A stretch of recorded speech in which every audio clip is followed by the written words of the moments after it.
un haut-parleur miniature branché à un téléphone au reflet nacré, crachotait les premières notes d'une chanson entraînante. Une de ces mélodies sucrées venues d'Asie, rythmées de percussions vives et de refrains accrocheurs.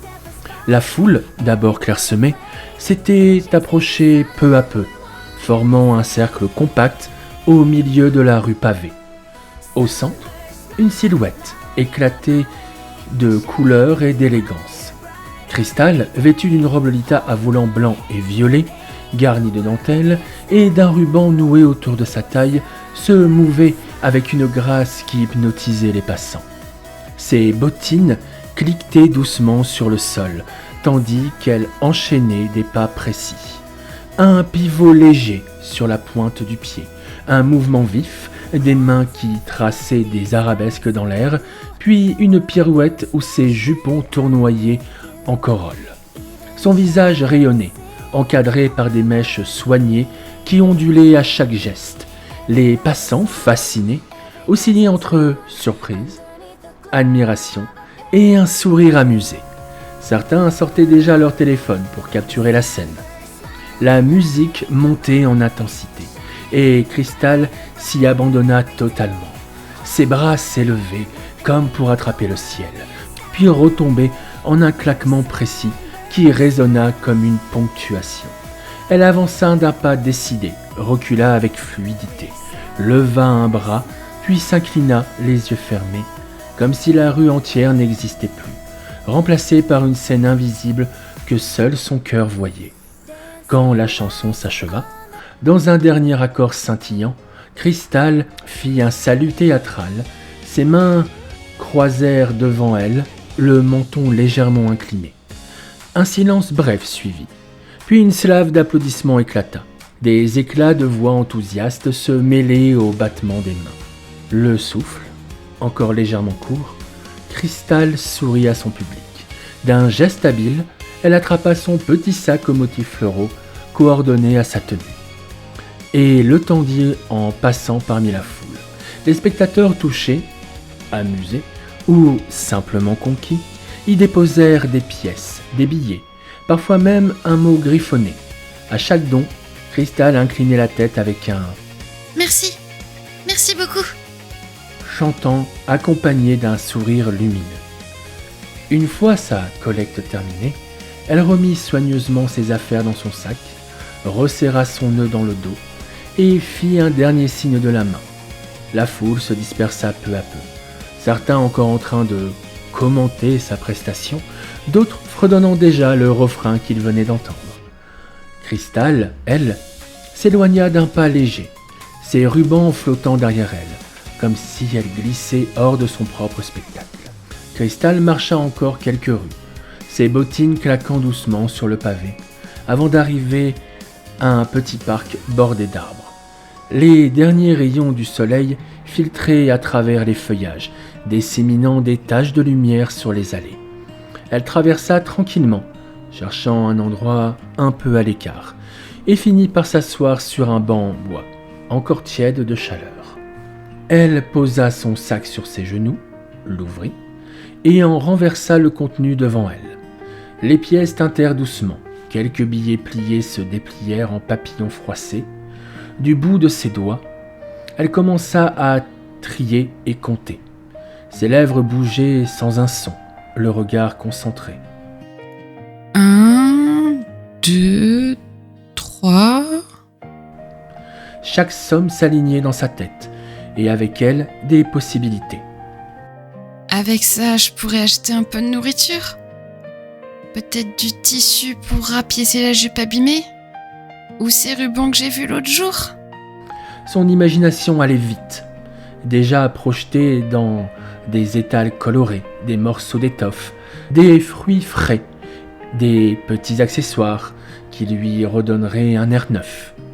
Mais ses doigts hésitèrent quand elle compta la dernière pièce. La somme n'était pas ridicule, mais pas non plus un trésor. Elle soupira légèrement. Pas assez pour tout. Alors il faudra choisir. Et si je n'achète pas tout de suite, je devrais mettre ça de côté pour plus tard. Économiser. Encore. Cristal resta un moment, immobile, observant la petite pile d'argent sur ses genoux. Son sourire s'était un peu effacé, remplacé par une expression plus sérieuse, presque mélancolique. Sa pensée dérapa vers ce qu'elle appelait désormais sa nouvelle condition. 3 mois déjà. 3 mois depuis qu'elle avait fui. 3 mois depuis qu'elle avait tout laissé derrière elle. Famille, confort, sécurité. Pour se jeter dans une liberté incertaine, pleine de faim, de fatigue et de solitude. Elle l'avait appris à la dure. La rue n'avait rien d'un conte de fées.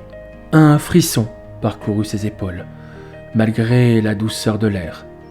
Elle ramena ses pièces et billets dans son sac, plus doucement cette fois, comme si chaque tintement de métal résonnait avec une partie de sa propre vie en désordre.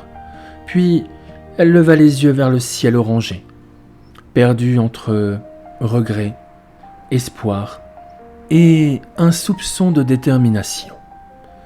Cristal resserra un instant son sac contre elle, et ses pensées glissèrent malgré elle vers cette nuit-là, celle où tout avait basculé. Elle se souvenait, son père, encore une fois, était rentré tard. L'odeur âcre de l'alcool emplissait le couloir avant même qu'il n'ouvre la porte. Il pestait contre son travail, contre ses collègues, contre ce monde entier qui semblait conspirer contre lui. Sa mère, douce silhouette à lunettes, avait tout de suite compris. Dans ces moments-là, il fallait marcher sur des œufs. Elle s'était empressée de lui tendre un verre, mais le liquide n'était pas assez frais. Le claquement de la première gifle résonna dans la maison comme une détonation. Cristal à l'étage interrompit ses révisions de stylisme. Elle connaissait trop bien ce son, trop d'années à l'entendre, trop d'années à encaisser. Mais cette fois, quelque chose en elle avait craqué. Elle descendit les escaliers en trombe, le cœur battant à s'en rompre. Son père levait déjà le bras de nouveau sur sa mère. Cristal s'interposa d'un geste sec, le poussant brutalement contre le mur. « Arrête! Stop !» cria-t-elle, les yeux brillants de rage. Son père la fixa, surpris d'abord, puis son visage se déforma en une grimace mauvaise. Sa voix lourde et venimeuse déchira le silence. « Espèce de petite pédale, sale travelot, pauvre pédé !» Ces mots, elle les avait trop entendus. Depuis son coming out, il n'y avait plus rien entre eux qu'un gouffre de haine. Mais ce soir-là, la haine devint violence. Le reste était assez flou. Des coups échangés, ses joues brûlées d'une claque, ses poings serrés qui frappaient en retour, le vacarme des meubles renversés, et soudain, la lutte dans l'escalier. Elle ne savait plus qui avait trébuché le premier. Son père avait-il tenté de fuir ? Était-ce elle qui l'avait repoussé ? Ce dont elle se souvenait avec une netteté insupportable, c'était la chute. Le bruit sec du corps qui dévale les marches, puis le silence. Le corps de son père étendu, inconscient, le sang qui s'étalait doucement sur le carrelage du rez-de-chaussée. Sa mère était figée, le regard affolé, les mains tremblant devant sa bouche. Son cœur cognait si fort qu'elle crut qu'il allait la trahir. La peur l'avait saisie à la gorge. Peur de la colère future de son père, peur de la police, peur d'avoir franchi une limite irréversible. Alors, dans cette nuit étouffante, une décision s'imposa. Fuir, partir, avant que tout ne s'effondre pour de bon. Quelques affaires jetées à la hâte dans un sac, un dernier regard à sa mère, trop fragile, trop effrayée pour l'arrêter, et la route longue, angoissante vers Paris. 3 mois déjà, 3 mois à survivre, 3 mois à s'inventer une nouvelle vie loin du cauchemar. Cristal reprit lentement conscience du présent. Ses doigts s'étaient crispés sur la lanière de son sac. Elle inspira profondément, essuya discrètement l'humidité au coin de ses yeux, puis releva la tête. Ici, personne ne savait. Personne n'avait vu. Ici, elle pouvait être Cristal, et non la fille transgenre d'un père violent. Assise sur son banc, L'argent étalé sur ses genoux, Cristal sentit un frisson parcourir sa poitrine. Ses pensées dérivèrent vers sa mère. Elle ne l'avait pas dénoncé cette nuit-là. Elle aurait pu. Après tout, aux yeux de tous, Cristal avait levé la main sur son propre père, et son père gisait blessé, inconscient. Mais sa mère avait gardé le silence. Ses lèvres tremblaient encore de peur quand elle avait croisé son regard. Mais elle avait choisi de ne rien dire. Et plus encore, depuis 3 mois, chaque fin de mois, une enveloppe parvenait à Cristal. Jamais trop, jamais assez pour vivre confortablement, mais assez pour survivre. De quoi payer un petit studio, étroit et sans charme, qui lui servait de refuge.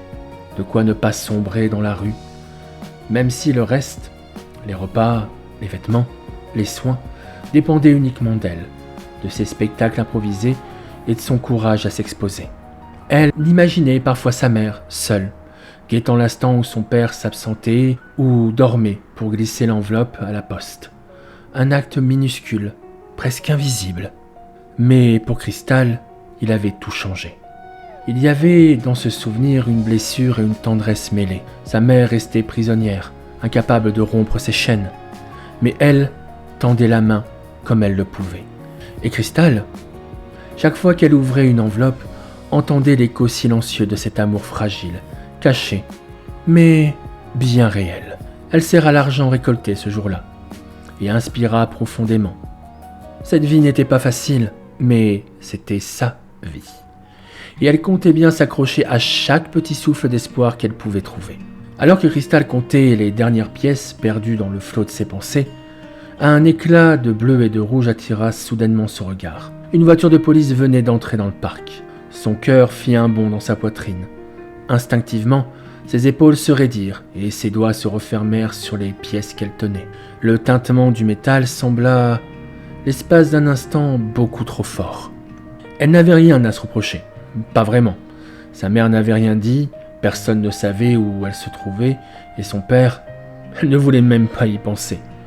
Et pourtant, chaque fois qu'elle croisait un uniforme, la même angoisse revenait, brutale, animale.